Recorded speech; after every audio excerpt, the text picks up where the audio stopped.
Hey guys, welcome to the vlog. I'm gonna go through the books that I have for this vlog. Okay, so this week I have 4 books to read.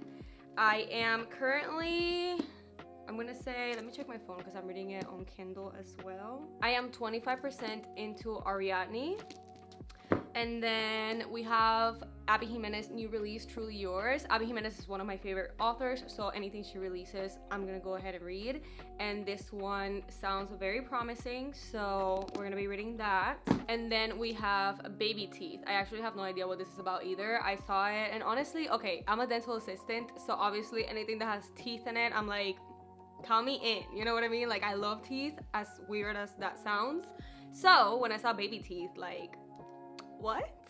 And then the like broken pops, not popsicle, the broken lollipop, like in Blood Sugar, which is one of my favorite thrillers of all time, was kind of like, maybe I should try it. I think this is a sign. I also have the audiobook for Local Woman Missing, but I do have that book and like I own it, so I don't know if I'm gonna get into that. And that's pretty much everything I have planned out for the week. So yeah, right now in Ariadne, I am at the part where she's trying to figure out how to save, what's his name? Theseus. So basically, like, Ariadne is a princess and her father is gonna kill some people, and Theseus is part of that group of people, which he volunteered for because he's the prince of wherever he's from, and I don't know where he's from. And he basically was like sacrificing himself, because if his citizens are gonna get killed, then he is also gonna get killed. Like, basically like a very heroic action. And yeah, Ariadne has a connection with him. Like, the moment they make eye contact, like, you can tell there's a connection. So she is basically trying to figure out how to get him out of that group of people that are gonna die. Yeah, I just finished, actually I want to mention that I finished a book that I don't think is hyped about, and I feel like I should recommend it. I mean, I'm gonna recommend it in my wrap up, but I want to mention it in this vlog as well because it was amazing. So this book, Advika and the the Hollywood Wives. So that one was so good. In the description, somebody said that is for fans of Taylor Jenkins Reid, and I agree. It gave the same vibe, the same writing. I mean, not the same writing, because I feel like, you know, no one does it like Taylor Jenkins Reid, you know what I mean? But it's still very, very, very similar. And it was basically about this Indian girl who wants to be a movie screenwriter, and she works as a bartender, and then during Oscars night she meets this, I think he's a producer or a director, someone behind the scenes, and he had like an Oscar and everything, so they started talking about it. They ended up developing like a relationship, and she is 26 and I think he is 67 if I'm not mistaken. So we have like the big age gap. We have everyone in her life being like, what are you doing? And she is head over heels for him. But then someone from his past that she met as his wife was kind of like not trying to put her down, but was kind of like, you know, throwing some shade at her. And then throughout the book she discovers that like the shade was just a warning, and then she goes in like this not adventure because it's not adventurous, but like she basically goes and digs into this man's past and all of the wives that he's had, and why basically like ended up turning into like a very toxic relationship. And it was like very woman power, like, yes, like it actually made me feel so proud of being a woman and of like the magic that happens when women come together. And it was amazing. I loved it. It's definitely top 10 of this year. So okay, so I wanted to do a little bit of an update. I finished Ariadne and I am obsessed.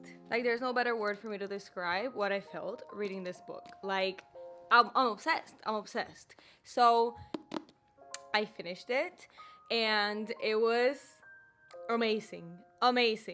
So without spoiling too much, I feel like this is more a story about sisterhood and about heroism and not sacrificing yourself, because she didn't really like sacrifice herself, but like she did the right thing even if it was like frowned upon and like the wrong thing back in the day. Well, not back in the day, but like during, you know, the Greek mythology situation. So we follow Ariadne, and she basically like falls for, technically, Theseus, I think that's his name. So basically she ended up betraying her own family to save Theseus because that was the right thing to do. And he came off as very selfless and like, how do you say valiente? I don't know how you say valiente in English, but I mean in English, but yeah. Anyways, he came out very like selfless and like, you know, willing to die for his people. And she admired that because she is obviously someone who has good morals. And she ended up deciding to betray her people to save Theseus. They run away together, and there they go to an island named Naxos, and basically that's where the story starts. The sisters are separated, and you see both perspectives, like Ariadne and her sisters in the story, and they have completely different perspectives on how they live their lives or how they ended up living their lives. So basically it's kind of like a story about women and kind of like how the patriarchy makes us or forces us to be in these roles that we don't want to, or like that we don't feel like we're called to do. Her sister deals with motherhood, and even though Ariadne is also a mother, I feel like she does enjoy being a mother, unlike her sister, but she does trying to help others, and that is just a little bit not frowned upon, but it just doesn't work in the society that they live in. Like normally women are there to, you know, give birth and support the men, and it's all about the men and their power, and we see that because they're both like all the men in this book are gods, and she's a princess, and her sister obviously is like, will that make her like a duchess? So basically like her sister's dealing with motherhood and the hardships of motherhood that we as women were forced to do regardless of whether we wanted to or not back in the day. And then Ariadne is basically like a hero in the sense that like, yeah, she should be like a mom that's just like at home taking care of the kids, but she wants to do more. She wants to save people. She wants to stand up for what's right. And yeah, basically another story about powerful women and how messed up the patriarchy is, and you know, women trying to fight it, women trying to like stand up for themselves and be like, I don't want this, you know what I mean? And oh, I loved it. I feel like the ending, I rated it 4.5. It was gonna be a 5 stars, but I feel like the ending was a little bit anticlimactic. Like I did not feel all the feels that I thought I was gonna feel. And I feel like when you find out, not that you find out what happens, because there's not like something to be solved or anything like that, but whenever she finds out the truth behind, I can't spoil it, but like whenever she finds out the truth, we already knew the truth ahead of time before her, so you know, I feel like it wasn't like shocking or anything like that, but it still like made an impact and it left, you know, a mark in my heart. I feel like I love it.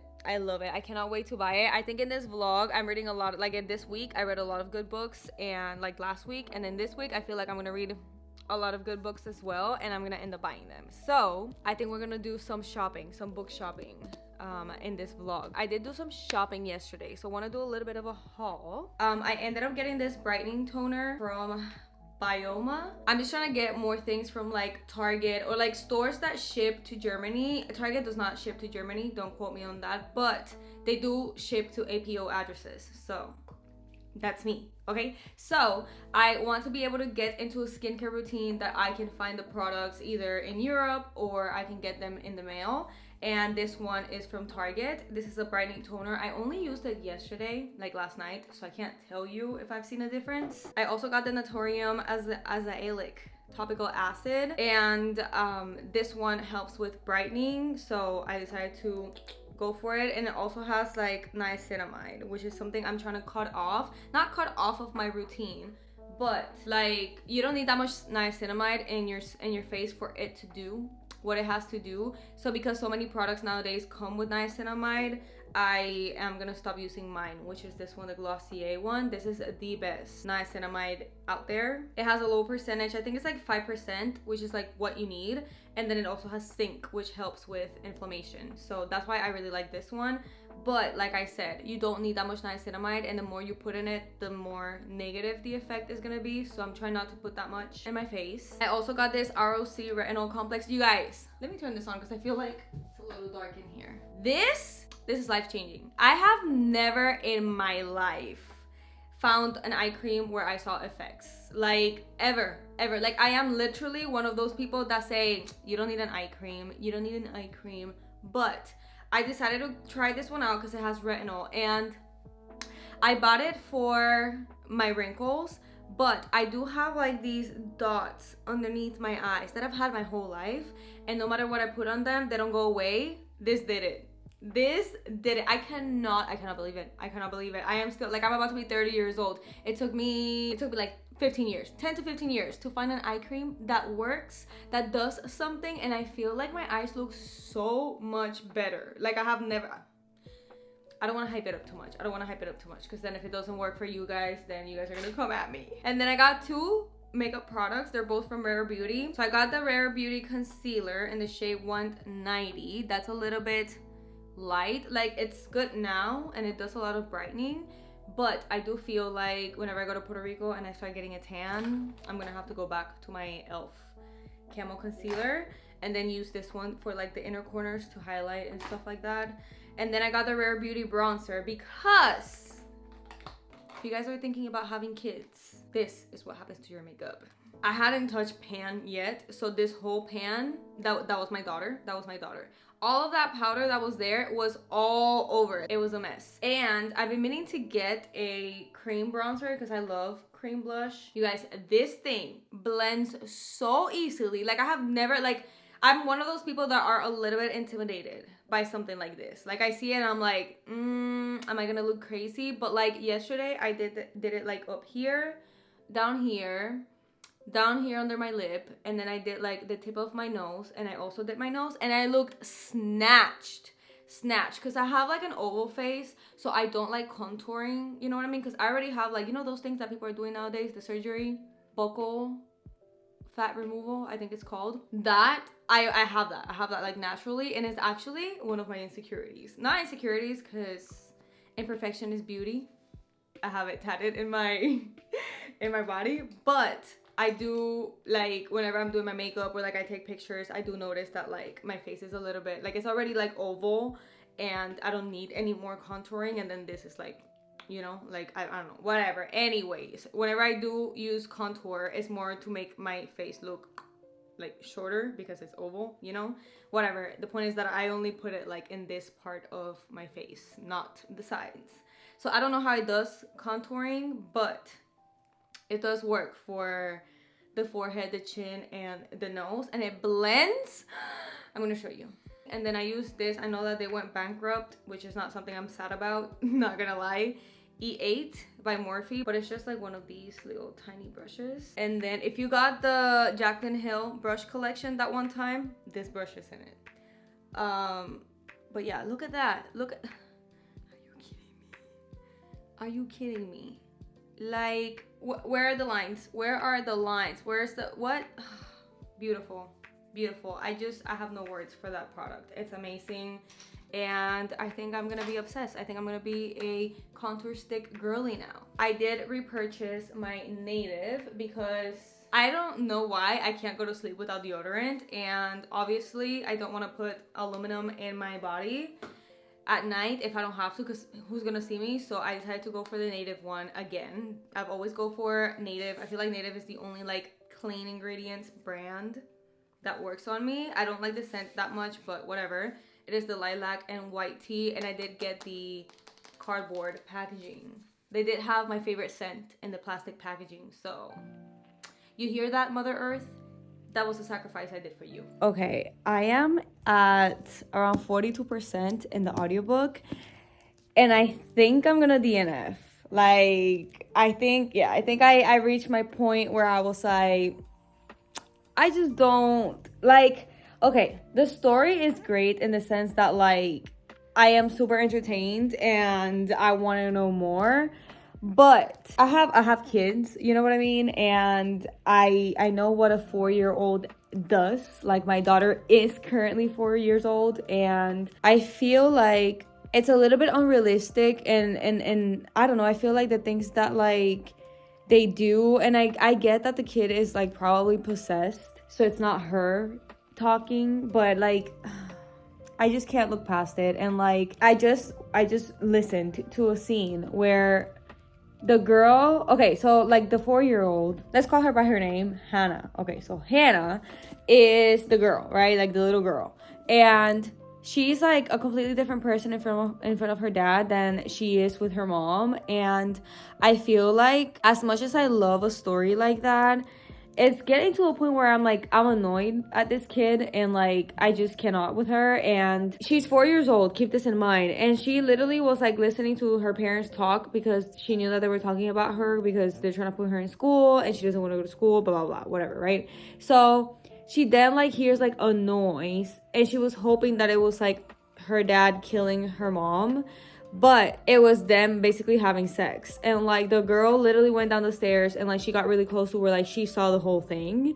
And then the scene that I just listened to was basically, it's so hard to say, but like it was basically like the girl was like basically masturbating, but like under the sheets it looked like there was an actual person there doing it. Which then, this is gonna be a spoiler, but then the girl says, like, she starts speaking, which she doesn't speak. So whenever she speaks, it's like the demon speaking. She is basically saying like that's how she gets like her energy from the devil. And like, I don't know, like the whole like the for me to picture, okay, I'm listening to an audiobook, so like for me to picture the scene where like a 4-year-old is like participating in any type of like sexual activity, it's just so disturbing. And I feel like, because I just cannot imagine, like my head cannot put that together, like a child in that situation. Like I'm so disgusted that I feel it like in my chest. I feel like pressure in my head the same way I feel like when I'm angry. Like I cannot move past that scene. I am not interested in anything else. Like, if anything, what's gonna happen? She's either kill the mom, or they're gonna basically like have to do like an exorcism, and then like, yeah, the girl is fine. That will be like the only two like scenarios. And like, I feel like this book has a lot of bad reviews, so I can just look at the reviews and see you know, what actually happens. Like, I'm not interested in finishing this. Since I'm DNFing that one, I am gonna go into this one. I have a few things to do, but I can listen to a podcast or watch some YouTube in the meantime. Okay, so I am at Second and Charles again. I'm gonna see if I can find some of the books I've read that I've rated like highly secondhand. So we're gonna go in there. I don't know if I'm gonna vlog in there, but I'll do a haul for sure. So okay, this is gonna be a quick update because I have to go get my kid in school. But I found Ariadne, and I found this one. This one is brand new, not secondhand. It is a signed first edition, and they had the first one, which was also on my list, but it was paperback, and this one is hardcover. And I like my fantasies to be hardcover anyway, so I decided not to get it even before I found this one.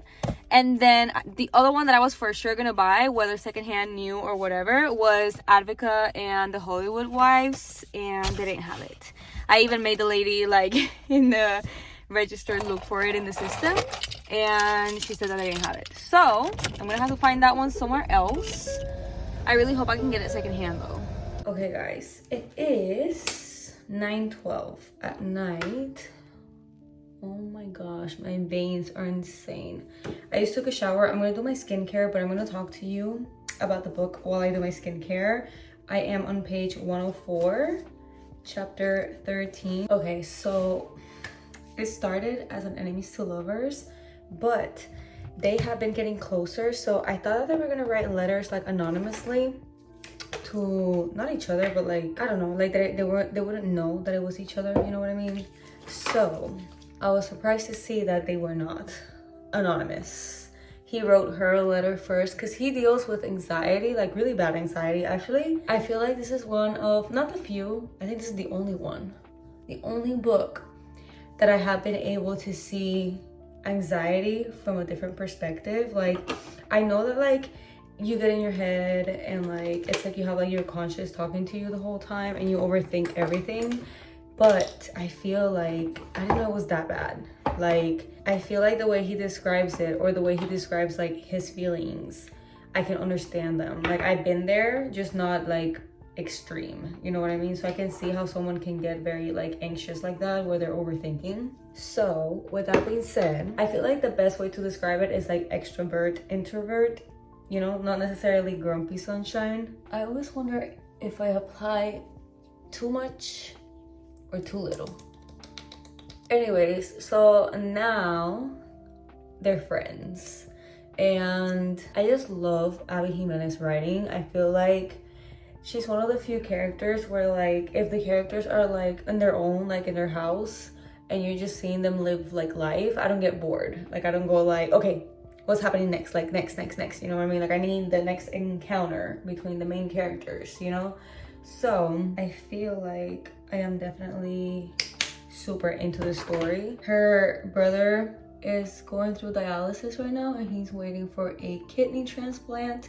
And Jacob, who is the love interest, is actually getting tested behind her back. Not behind her back, but like he's trying to see if he is a match, because his mom had lupus. I don't know if that's how you pronounce it in English, but she ended up getting he was little, so he couldn't like donate the organ for his mom, but her best friend did, and he said that he was going to pay it forward in the future. So he's taking advantage of the fact that Brianna's brother needs a transplant to see if he's a donor. So, and Brianna doesn't know it. I'm gonna brush my teeth and I'll be back. I actually am loving it. I'm feeling the same thing that I felt when I was reading Part of Your World. Like, I was just as into it. I was loving the characters. I think she is Alexis' best friend, so it is like the second book in the series. I had forgotten about that. We also found out that he is not like interested in the job, like in the chief of surgery job. And anyways, the notes were super cute. Now they're like they added each other on social media,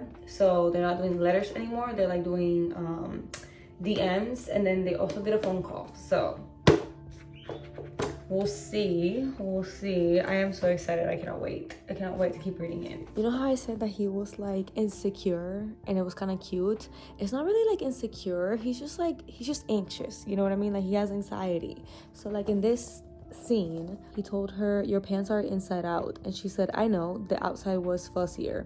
Follow me for more fashion tips. And then he smiled. And then he thought in his head, I'd settle on wearing my workout clothes, a gray t-shirt, and some black Nike training pants. And then he says, it took me a day of planning just to decide on it. Like, if that is not the most cute, like thoughtful, anxiety-driven, like action, like, he literally like was so nervous and wanted to look so good for her that like it triggered his anxiety, and he literally took a whole day to pick out an outfit that was just a gray t-shirt and black Nike pants. He's falling for her.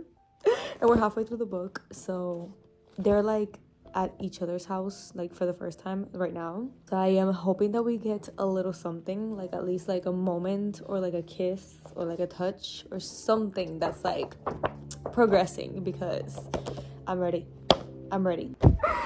Chapter 22. Like, if I was in love with, if I already liked Jacob, now I'm in love with him. Like, she sold me this man in this chapter. Like, I'm in love with him, and he doesn't even exist. In this chapter is when she goes to Jacob's house, right, for the first time, and she's talking about basically like how every single thing, like every detail of the house that is very Jacob and why is very Jacob. So like while she's describing the house, she's kind of like describing Jacob and why she basically is, I mean, I think she's in love with him, but she doesn't really like admit it, but she has admitted that she is starting to like have feelings for him. So she basically uses everything in the house to say why it is very like it's something like Jacob will have or Jacob would like do, and it uses that like to describe something about Jacob's personality that she is like attracted to and stuff like that. Anyways, the point is that like she basically described Jacob and why she is into him and all that, and I was like, I'm in love with him now.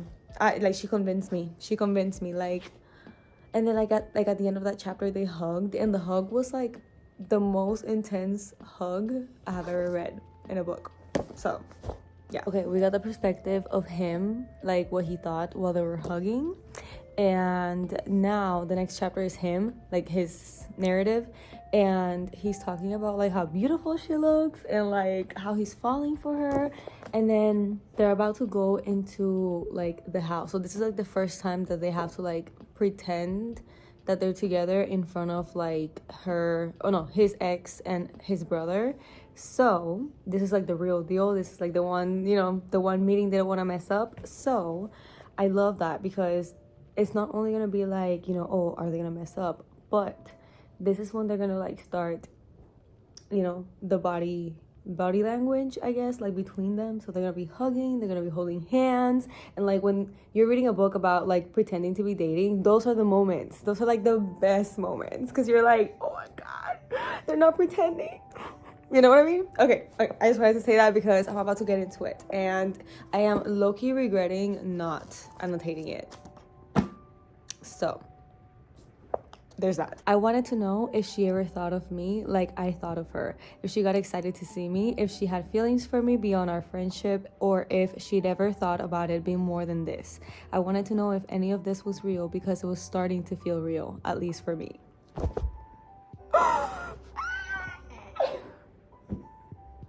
Oh my god. Like, the fact that there's men out there that think that saying shit like this is like being a pussy, but that has me weak.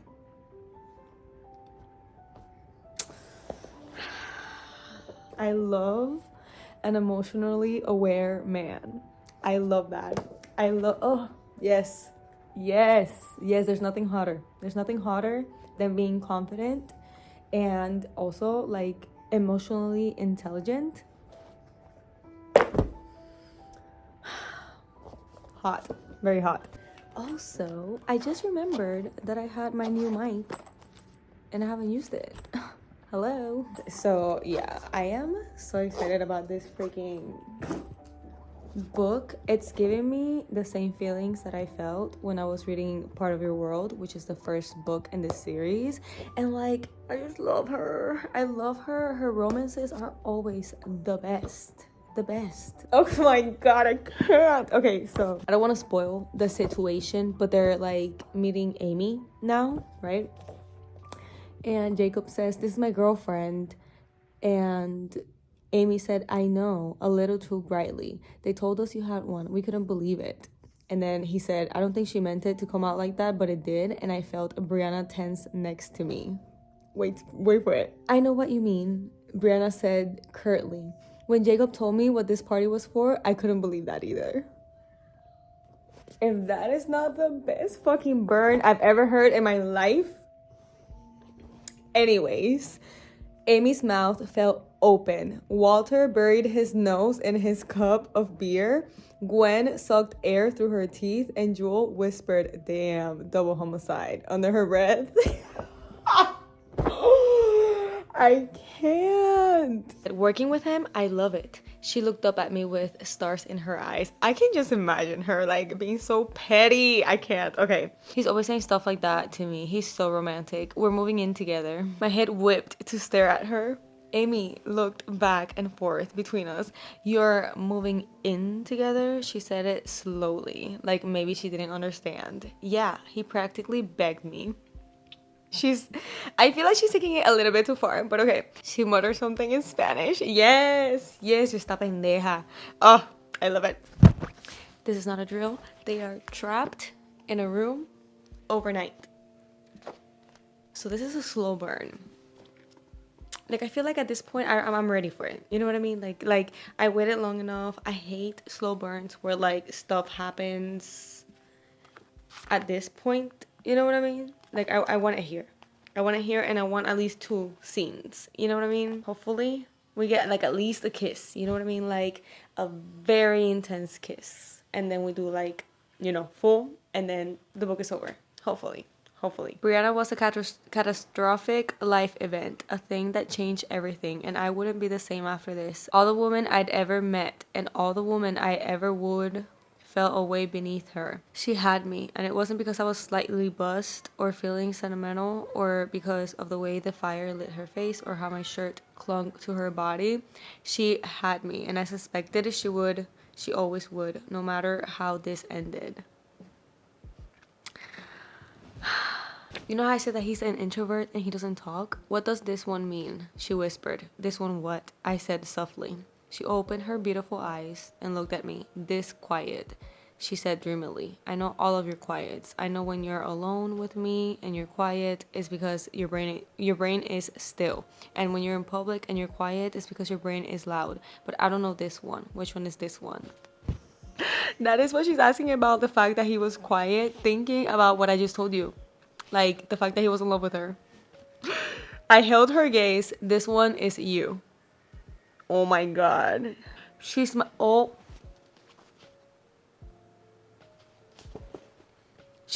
and then scooted over and curled up against me, and I got to put my arm around her. She snuggled into me, and it was everything. My entire universe condensed to a single place and time. Jacob, I put my nose to her hair. What? A long pause. I love you. They haven't even, like... Oh, hell no.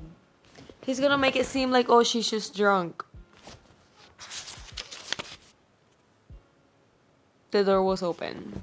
So nothing happened. Nothing happened except, like, she said that she loved him, but he thought she was drunk. When is it gonna happen? When is it gonna happen? I feel like... Oh, hold up. I just realized that we still have to go through, like, Benny's surgery, them admitting that they like each other, them, like, either doing it or at least kissing, and then, like, the aftermath of the surgery all in this. Please don't let the ending feel rushed. That's all I want. I really hope the ending doesn't feel rushed. I don't know how I feel about this, because I feel like in Part of Your World, they were like a one-night stand at first, so... You know what I mean? Like, it went straight to, like, them actually, like, you know, acting up on their feelings. But, like, I feel like this is a little bit too slow burn for me. Maybe. We'll see. Honestly, like, I don't even want to say anything. I'm just gonna keep reading, okay? She's moving in. This is not a drill. Hopefully we get what we want. We get what we want. There was a third act conflict, I think it's called. You know, like, when, like, they get in a fight, like, towards the end. And I feel like whenever they finally, like, declared their love and stuff like that, like, it didn't hit as hard because I feel like it took too long. Like, this was too slow burn for my liking. I love, like, this scene. I feel like I should have, like, vlogged that, but you guys, I was, like, too into it. My sulking was disrupted when some drunk woman named Shannon, who'd been talking too loudly and wearing a maid of honor hat, stood up and clinked her fork to the side of the glass. Everyone looked up from their project. They were making candles. A toast to Amy, a woman who would have been married years ago if Jacob hadn't strung her along. Huzzah. What is that? Huzzah? Is that what is that? Why not cheers? Okay, anyways. The party fell into an instant hush. Amy set her mocktail down. Shannon, that's not true. Shannon scoffed. What do you mean? It so is. He lost the best thing that ever happened to him because he's too anxious to function. What a fucking bitch. Okay, she laughed at her own joke. All my jumbled, discombobulated emotions suddenly jerked to attention and honed in on her like a laser. He functions just fucking fine. I snapped. The room collectively gasped. Shannon blinked her eyes at me like she just realized that I was there. She peered around red-eyed looking for Allie's or Eli's. Anyway, she didn't see any. What? He didn't even go to the limo. What man can't handle a bachelor party? I set my untouched drink down with a clink and glared at her. He has social anxiety. You expect him to come to a loud-ass limo party with your verbal diarrhea husbands, and you wonder why he didn't suddenly turn into some social butterfly? He should get credit for even trying. You have no idea how hard he has to work to just fucking show up. And he does it because that's what love does. It shows up. He's shown up for Amy and his brother since the second this started. He has been a goddamn saint through all of this. He's not an asshole. You're an asshole. Every mouth in the room was open. Amy was wide-eyed. Jane was red. Jill was nodding. Yes, we love a supporting mother-in-law. Jewel looked like I had her vote for president, and Joy was stifling. Oh, no, wait. Jill is not the mom, right? It's Joy. Joy was stifling, agreeing. I stared down at Shannon until she looked away first. I'm I'm not good at that. I'm not good at that. Then I pulled the keys out of my purse, got up and left. That was such a iconic scene in this book. Like, yes. Like, even though they were like fighting, because keep in mind, this is while Jacob and Brianna are not talking. So she stood up for him, even though they just, like, they were both basically like going through it. So, okay, this book is already like 4 stars. It's 4 stars. I understand a stubborn main character, but like if we're at this part of the book, you already like are together and now you're saying like, no, I don't want to be with you, I take it back, blah blah blah. Like, it's too far into the like this. It should have been the ending. It should have been like the happily ever after now, not another fight, not her telling him that she's never gonna marry him, she's never gonna be with him, she's not gonna move in with him. Like, yeah, no. This book was a 5 stars until the 75% mark. That's it. Hold up.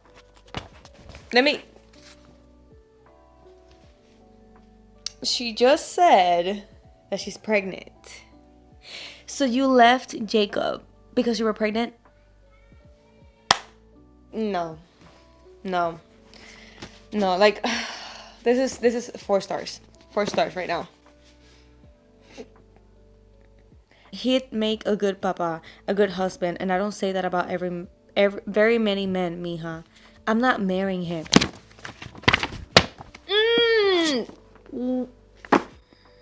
As someone who really doesn't give a fuck about marriage, if I had Jacob, I will marry him. Okay? So, and Jacob reminds me a lot of my husband, not gonna lie. I was reading this, like, obviously today all day, and I told him, this book, baby, this book is gonna make me fall in love with you again. Not again, but, like, over again, like, you know? Like, I'm, like, now twice in love with him, like, times 2, like, squared, you know? Anyways, whatever. Good that her mom called her ridícula, because she is a freaking ridícula. I don't even care what she has to say. Though he's, like, suffering. Like, I'm starting to, like, not like Brianna, I'm not gonna lie. I loved her until now. Okay, she just told him she's pregnant. I just want to DNF this shit. Honestly, I just want to DNF it. Like, I just get, like, shut up. What are you saying? You're perfect, Jacob, but I'm not. You won't always want me, and I'll always be braced for it. I'll never relax. I'll be waiting for the other shoe to drop. Shut. He literally says, I'm miserable without you. That's what makes me miserable. Look, I understand what you've been through. I do, and we didn't plan all of this to happen this fast. It's unexpected, and it's scary for you. I get that. We can slow down. We can take a little break if you need it. I can give you space. You're too good for her. You're too good for her. I will never leave you, Brianna. Do you hear me? Never. Every single thing that matters to me in this world, in this bed, is in this bed. I love you. Jacob, it's just best. Don't do anything. Please just wait. Don't make any big decisions right now. Wait for what, Jacob? What would change? Maybe you will. Maybe your mind will catch up with your heart. I don't trust my heart. And that's the problem. Shut up! I don't feel sorry for her. Like, I have been let down by men, but I'm not, like, generalizing. You know what I mean? Like, I know that they're not all like that, even though most of them are, but not all of them, okay? And I get it. I have had, like, close people to me that have gotten divorced, and they're like, I'm never gonna get married again. But, like, that is such a, like, effed up to live your life. Like, I'm not saying that you should get married, you know what I mean? Like, I personally not that I don't believe in marriage. I do believe in marriage. Obviously, I'm married. But I feel like it doesn't have the same meaning. Like, to me, it's just a piece of paper. Like, to me, what's, like, the promise, like, the verbal promise and commitment that I have for my husband is more important than a piece of paper. So I don't think we need it to be married, but we are married, whatever. Anyways, the point is that, like, I don't think marriage is necessary, but, like, at least be with him, you know what I mean? And she's like, no, like, I don't want to live with you, I don't want to be with you, I don't want to marry you. Like, not his mom coming for her defense. She's traumatized. She's in the first serious relationship since her divorce. Okay, again, I get it, but, like, not her mom making me feel bad for her. Oh, Okay. Whatever. It is what it is. It is what it is. It's still a 4-star for me. She must love you very much. And he said, not as much as I love her. I don't even think it's possible that she could. She's it, Mom. I think I knew it the moment I laid eyes on her.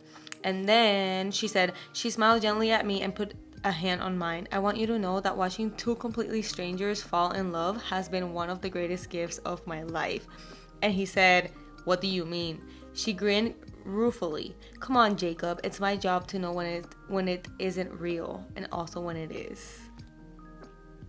So like at the beginning of the book, when like Brianna realizes that like his mom is the one that wrote that, like, you know, sexy, like, you know, how do you call that?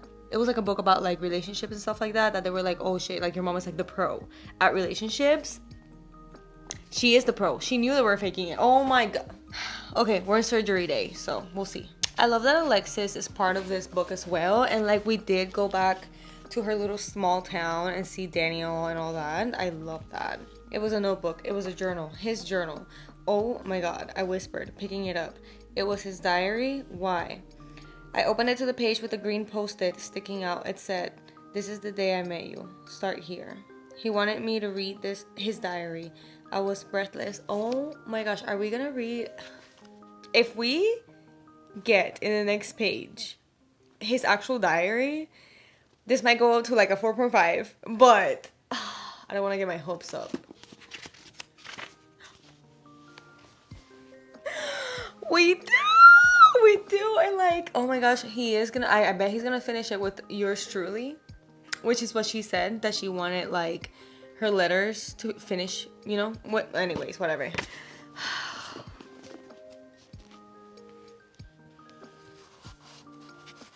He's, oh my god, he's perfect. This is what I'm talking about. Unrealistic. Ugh. Okay, she found an envelope in the diary. I saw the ending of the letter. I knew he was gonna end it like that. I just knew it. I knew it. I was gonna be brave. Finally. Ugh. I know they're not gonna name their kid Xfinity. Gosh. Okay, we have 2 years later. They're getting married in the cabin. Wow, she finally gave in. Okay, it was just the wedding. Yeah. I hyped this up so much. Not hyped it up, but like, you know, it's one of my favorite authors. It's my favorite romance author. So I was expecting a lot, and it was good. It kept me entertained, and I could not put it down. But that last 25%, what was that? I'm sorry. No. I would say it was a 4 stars. Just a 4 stars, like flat 4 stars. Not my favorite. It is gonna be with the Happily Ever After playlist, like her other book of hers that I don't love. Every other one is like a 5 stars for me. I will be reading The Soulmate or Local Woman Missing. I need to get it downstairs. I have it downstairs, but I am on, my phone is right there. Anyways, I'm probably like maybe like 25% through it, so I might finish that one because it's an audiobook and I can do puzzles while I listen to it. I might do that tonight, and then tomorrow I'm gonna get through this one and then hopefully finish Local Woman Missing. I have 32 books in my reading challenge this year, and I'm at 50. Oh my god, I just hit my mark. This book was my 50th book. Oh my gosh, I completed my challenge in April. Okay, so I just wanted to do a quick update because I didn't really read that much. I read Twisted Games this weekend, and that, you know how I was complaining about the other one, Truly Yours, not being hot, like spicy? This one was way too spicy. Like, I was like I couldn't even, like, what? Like, it was like spice after spice after spice, and it was so hot, like rough. Okay, rough. Okay, so anyways, I did read that one. I gave it 4 stars, I think, because obviously I wasn't obsessed with it. I did buy this online, like secondhand, of course, and I just received this, so I wanted to show you guys. I'm gonna put it in my favorites shelf. So here, this is like my favorites shelf. I had this one in there, but I also have this one. So I think I'm gonna keep that one so that I can put this one in it.